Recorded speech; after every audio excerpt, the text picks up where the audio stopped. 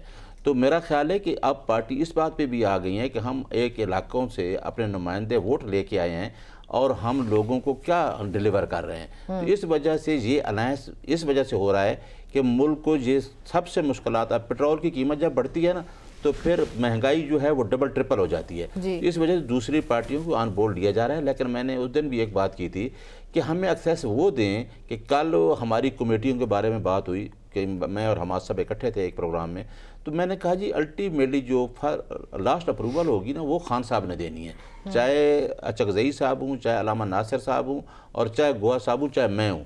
ہم نے جا کے عمران خان سے وہ چیز شیئر کرنی ہے اور یہ تو ہمیں ایکسیس دی جائے نا. لہٰذا ابھی جو پارٹیوں کا اکٹھا ہونا ہے, ملکی حالات ہے, آپ کی پولیٹیکل انسٹیبلٹی ہے, آپ کے معاشی حالات خراب ہیں, تو میرا خیال ہے پولیٹیکل پارٹی ایک وزڈم کے تحت بیٹھ کے یہ ڈیسائیڈ کریں گے کہ آنے والے حالات کو کس طریقے سے فیس کرنا ہے. کیونکہ ایکچولی جو مین سٹیک ہولڈر ہے پاکستان کی 25 کروڑ عوام ہے, اسی کا سوچنا ہے ہم نے کہ ان کے مفاد میں ہم کیا کر سکتے ہیں. اچھا حماد صاحب, ایک اور جو امپورٹنٹ ڈیبیٹ ہے وہ پاکستان کے بہت نامور صحافی, ان کی طرف سے بھی یہ کی جا رہی ہے کہ اسٹیبلشمنٹ ناراض ہے پاکستان پیپلز پارٹی سے, اور سب سے بڑی ناراضگی یہ ہے کہ جب حکومت بن رہی ہے آپ نے وہ عہدے ضرور انجوائے کیے, لیکن اب جب کہ پاور کو ڈیزالو کرنے کی بات آتی ہے تو اس پہ آپ کا اعتراض ہے, اور اس وجہ سے کوئی آمنے سامنے آ سکتے ہیں پیپلز پارٹی اور اسٹیبلشمنٹ. آپ کو یہ نظر آ رہا ہے کیسے ہو رہا ہے؟ اسٹیبلشمنٹ ناراض ہو تو پیپلز پارٹی والے پھر جھک جائیں گے, پھر راضی کر لیں گے. ایک دفعہ اینٹ سے اینٹ بجانے کی بات کی تھی, اور پھر ہم نے دیکھا تھا کہ کراچی میں نثار مورائی اور عزیر بلوچ اور منظور کاکا اور کیا کیا کردار نکل آئے تھے, اور کیا کیا فائلیں گردش میں آ گئی تھی. تو بھئی جب آپ کے اندر کمزوری ہو تو پھر آپ کو ناراضگی کا حق نہیں ہوتا. طاقتوروں کے سامنے آپ کو ناراضگی کا یا گلے شکوے کا یا اپنی رائے دینے کا حق نہیں ہوتا. آپ اپنے آپ کو مضبوط اور تگڑا بنائیں, پھر آپ کے حق کو تسلیم کیا جائے گا, اور تگڑا آپ تب بن سکتے ہیں جب آئین کو سپرمیسی ملے. تو بہرحال یہ ایسی بات ہے, کچھ عرصے میں سب کچھ ایڈجسٹ ہو جائے گا.